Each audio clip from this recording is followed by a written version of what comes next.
ಬಂಗಾರ ತಕ್ಕಡಿಗೆ ಸುರಿದಾಗ ತಕ್ಕಡಿ ಜಪ್ಪು ಅನ್ನಲಿಲ್ಲ. ಅವಾಗ ಪಾರ್ವತಾ ದೇವಿ ಹೇಳುತ್ತಾಳೆ, ಎಲೆ ಅಷ್ಟೈಶ್ವರ್ಯದಾಯಕ ಕುಬೇರ,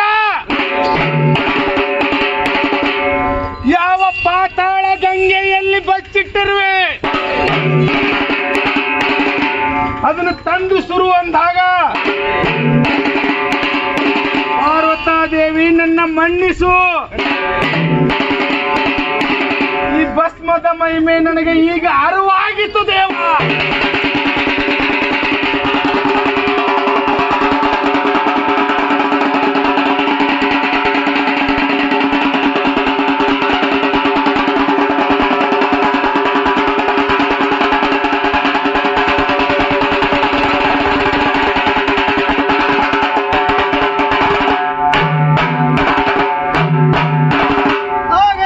ಜಗನ್ಮಾತೆಯಾದ ಪಾರ್ವತಾ ದೇವಿ ಹೇಳುತ್ತಾಳೆ,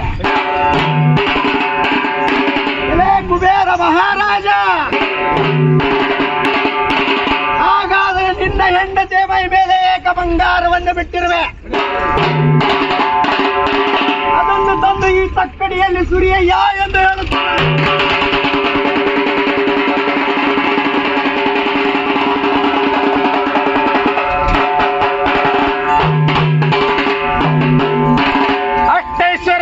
ಕುಬೇರನ ಹೆಂಡತಿ ಹೇಳುತ್ತಾಳೆ, ಪಂಚಪೀಠರ ಸಾಕ್ಷಿಯಾಗಿ 5 ಮುತ್ತನ್ನು ನೀಡುತ್ತಾರೆ ನನಗೆ, ನನ್ನಿಂದ ನೀಡಲು ಆಗಲ್ಲ ದೇವ ಅಂತ ಹೇಳಿದ. ಅಷ್ಟೈಶ್ವರ್ಯದಾಯಕನ ಕುಬೇರನಿಗೆ ಹೇಳಿದಾಗ ಪತಿಯಾದ ದೇವಿ ಭಸ್ಮಕ್ಕೆ ಒಂದು ಮರ್ಯಾದೆಯನ್ನು ಕೊಡಲಿಲ್ಲ. ಅದಕ್ಕಾಗಿ ನನ್ನ ಜನ್ಮದಾನ ನೀಡು, 5 ಮುತ್ತನ್ನು ತಂದು ಸುರುವಿದ ಹಾಗಂದಾಗ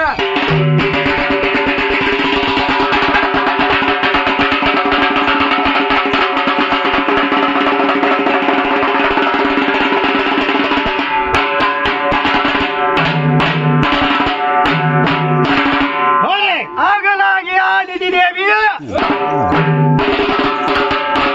5 ಮುತ್ತುಗಳನ್ನು ಹಚ್ಚ ತೊಡಗುತ್ತಾರೆ. 1ನೇ ಮುತ್ತು ಹಣಿಯಲ್ಲಿತ್ತು, 1ನೇ ಮುತ್ತು ಹಣಿಯಲ್ಲಿತ್ತು.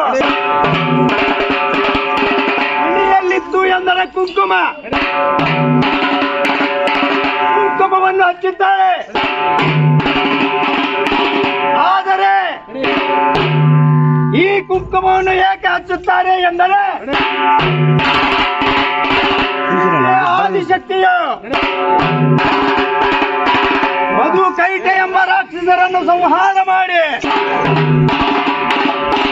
ಅವರ ರಗತವನ್ನೇ ತನ್ನ ಹಣೆಯಲ್ಲಿ ಲೇಪಿಸಿಕೊಂಡಳಂತೆ. ಅದಕ್ಕೋಸ್ಕರ ಕುಂಕುಮವನ್ನು ಹಚ್ಚಬೇಕು. ಆದರೆ ಈಗಿನ ಕಲಿಯುಗದಲ್ಲಿ ಶಹರಕ್ಕೆ ಹೋಗಿ ಅಂಟಂಟಾಗಿರುವ ಟಿಕಳೆಯನ್ನು ತಂದು ತಮ್ಮ ಹಣಿಯಲ್ಲಿ ಧರಿಸುವರು ನೀವುಗಳೆಲ್ಲ ಕೇಳಿರಿ.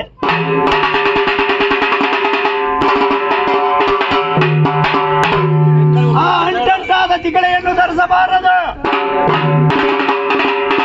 ಯಾಕಂದರೆ ಆ ಟಿಕಳೆಯು ಅಂಟು ಮುಗದ ಮೇಲೆ ಹೇಗೆ ಕೆಳಗೆ ಬೀಳುವುದು, ಅದೇ ರೀತಿ ಅವರ ಆಯುಸ್ಸು ಕಡಿಮೆಯಾಗುತ್ತಾ ಹೋಗುತ್ತದೆ. ಆದರೆ ವೀರ ಸಿಂಧೂರ ತಿಳ್ಕೊಂಡು ಏಕೆ ಧರಿಸಬೇಕೆಂದರೆ ನೀವು ಕುಂಕುಮವನ್ನು ಹಚ್ಚಿಕೊಂಡು ಹೊಚ್ಚಿಲ ದಾಟಿ ಹೊರಗೆ ಹೋಗುತ್ತಿರುವಾಗ ಕಾಮುಕರ ದೃಷ್ಟಿ ನಿಮ್ಮ ಮೇಲೆ ಬಿದ್ದರೆ ಅದರಿಂದ ಸುಟ್ಟು ಭಸ್ಮವಾಗುವ